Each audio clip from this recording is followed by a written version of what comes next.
नागालैंड के हेडहंटर्स जब युद्ध में विजयी होते थे तो अपने दुश्मनों के सर धड़ से अलग कर एक ट्रॉफी की तरह अपने गांव में वापस लाते थे। हेडहंटर्स के एक छोटे से कबीले के एक छोटे से घर में एक ऐसे शेर का जन्म हुआ जिससे मुकाबला करने पर दुश्मन को भी फक्र होता होगा।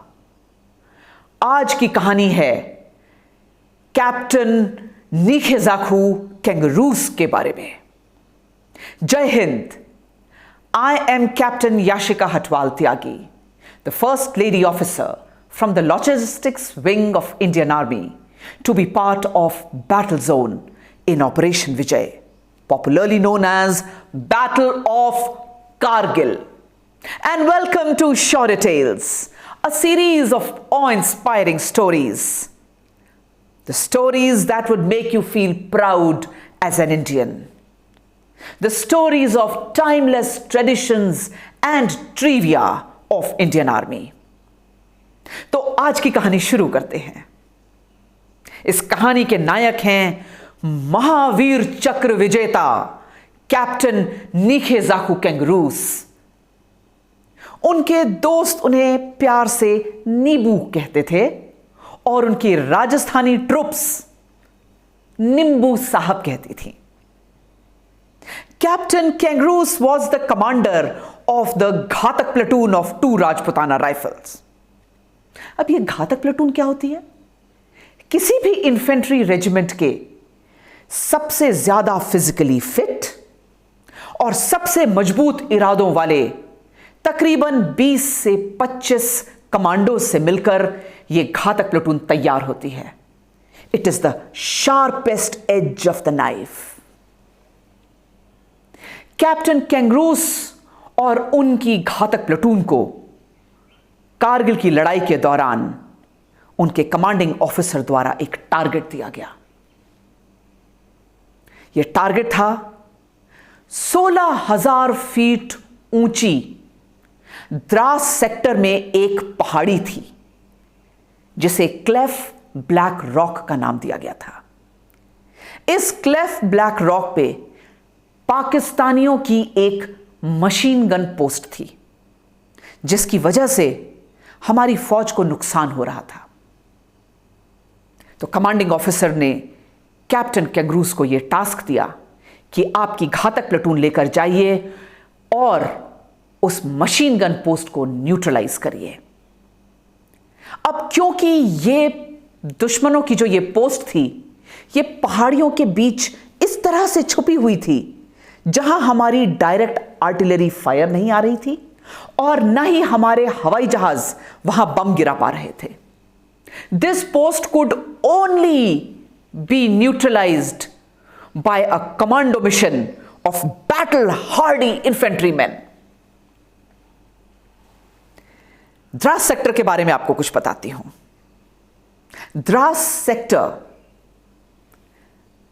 Is the second most cold inhabited place in the world. यह दुनिया की दूसरी सबसे ठंडी इनहेबिटेड जगह है जहां टेम्परेचर सर्दियों के दिनों में -45 डिग्री तक भी जाता है। खून जमा देने वाली बर्फीली हवाएं और उन बर्फीली हवाओं ने पहाड़ियों को भी चाकू की तरह काट दिया। धारदार पहाड़ियां, सूखी, ऊंची, एकदम सीधी, ऑक्सीजन बहुत ही कम, जहां फ्रॉस्ट बाइट, चिलब्लेन और हाइपोक्सिया जैसी परेशानियां तो इंडियन आर्मी के लिए एक रूटीन है। लेकिन जब पाकिस्तानियों ने हमारी पोस्ट को इन्फिल्ट्रेट किया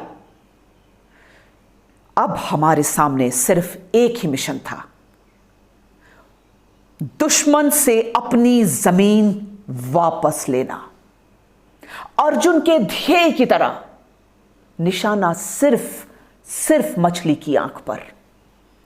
और इसके लिए हिंदुस्तानी सैनिक अपनी जान देने के लिए तैयार थे और दुश्मन की जान लेने के लिए भी। तो द्रास सेक्टर के क्लेफ ब्लैक रॉक के ऊपर कब्जा करने के लिए 2 राजपुताना राइफल की यह घातक प्लेटून कैप्टन कैंगरूस के नेतृत्व में आगे बढ़ी। 28 जून 1999 की एक काली स्याह रात, मौसम बहुत ही खराब, साएं साएं करके हवा चल रही थी। वो पहाड़ी जिस पर कोई वेजिटेशन नहीं, कोई पेड़ नहीं, यहां हाथ रखो तो पत्थर सरक कर नीचे आ रहे हैं। इंच इंच कर हमारी कमांडो प्लेटून उस पहाड़ी के ऊपर आगे बढ़ने लगी। Rocket launchers, assault rifles, mountaineering equipment, grenades और रेडियो सेट से लैस ये प्लेटून आज दुश्मन का काम तमाम करने के लिए तैयार थी। उन्हें यह पता था कि हमारे पास सिर्फ आज की रात है। यह ऑपरेशन रात ही रात में खत्म होना चाहिए। और यह एक स्टेल्थ ऑपरेशन था, मतलब दुश्मन को सरप्राइज करना। चट्टान पर, खड़ी चट्टान पर दुश्मन की नाक के नीचे से ऊपर आकर उसे सरप्राइज करना और न्यूट्रलाइज करना और मशीन गन पोस्ट को ध्वस्त कर देना। विद दिस टारगेट द घातक प्लेटून मूव्ड ऑन। जैसे जैसे हम आगे बढ़ते जा रहे थे,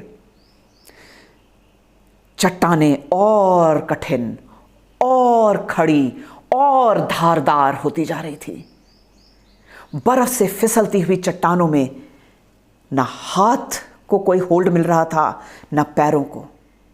माउंटेनियरिंग इक्विपमेंट की सहायता से और रस्सियों का फंदा लगाते लगाते कैप्टन कैंगरूस अपनी टीम को लीड कर रहे थे।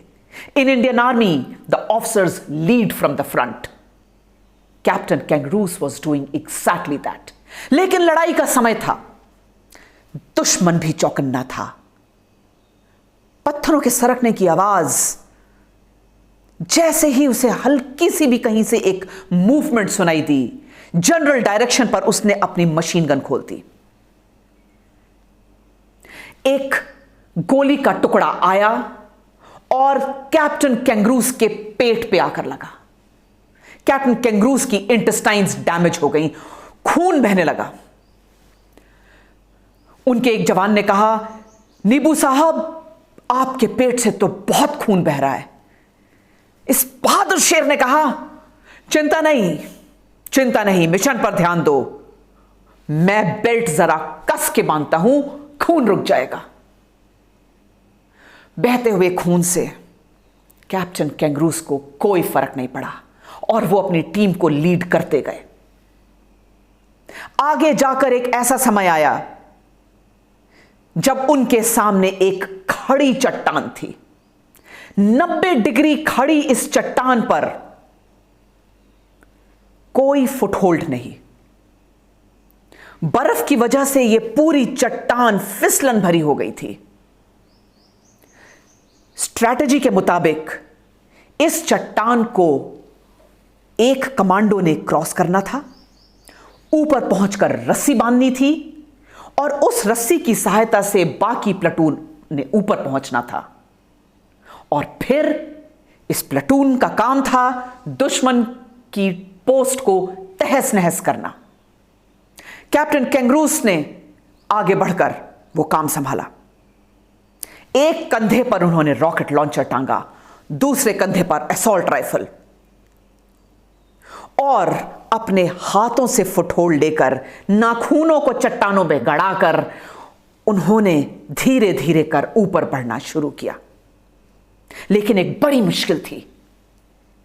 यह चट्टान तो एकदम सपाट थी, जिसमें पकड़ने के लिए कोई होल्ड ही नहीं था।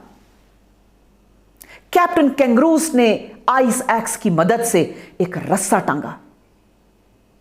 16,000 फीट की ऊंचाई, बर्फ की फिसलन भरी चट्टान, एक रस्सी से लटकता हुआ हिंदुस्तानी officer.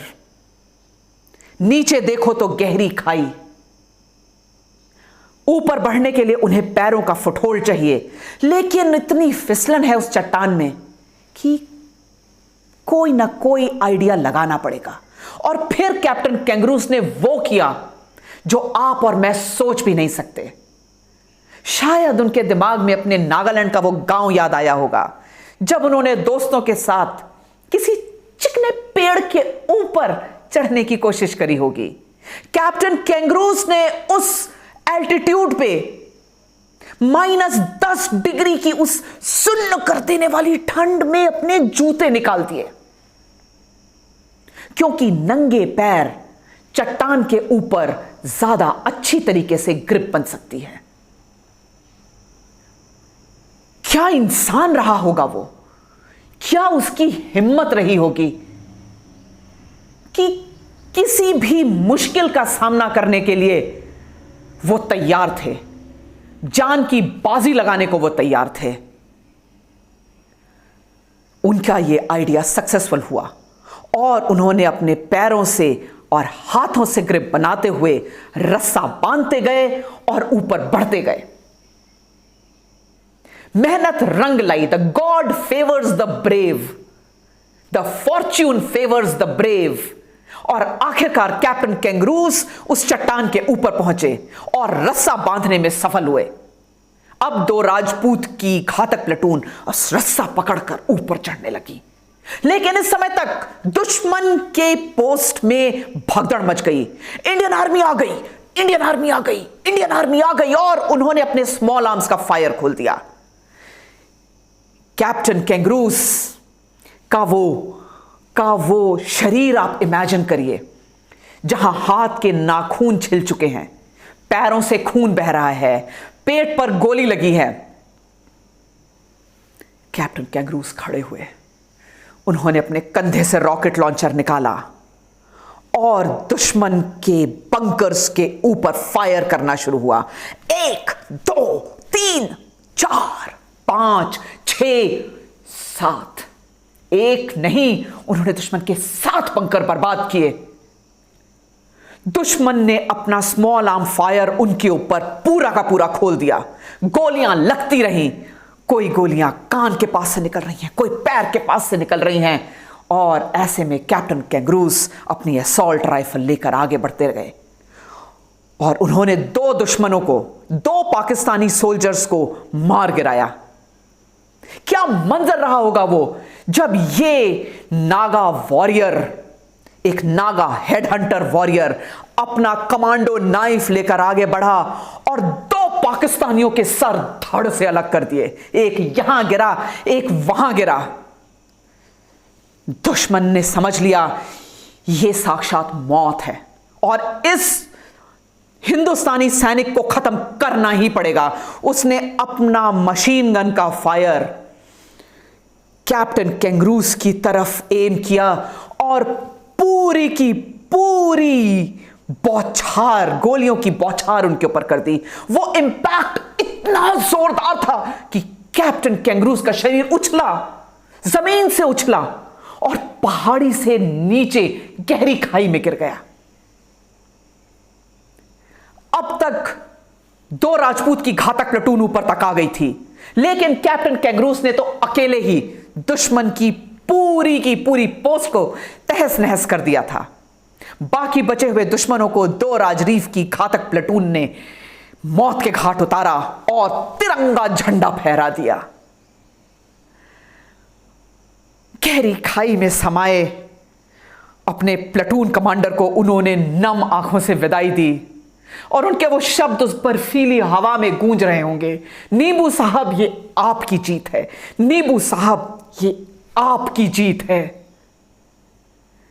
We salute you Mahavir चक्र कैप्टन निकेजाकू कैंगरूस, वी सैल्यूट यू। शौर्य का टेल्स के अगले एपिसोड में ऐसे ही और रोंगटे खड़े करने वाली कहानियों के साथ हम फिर मिलेंगे। जय हिंद।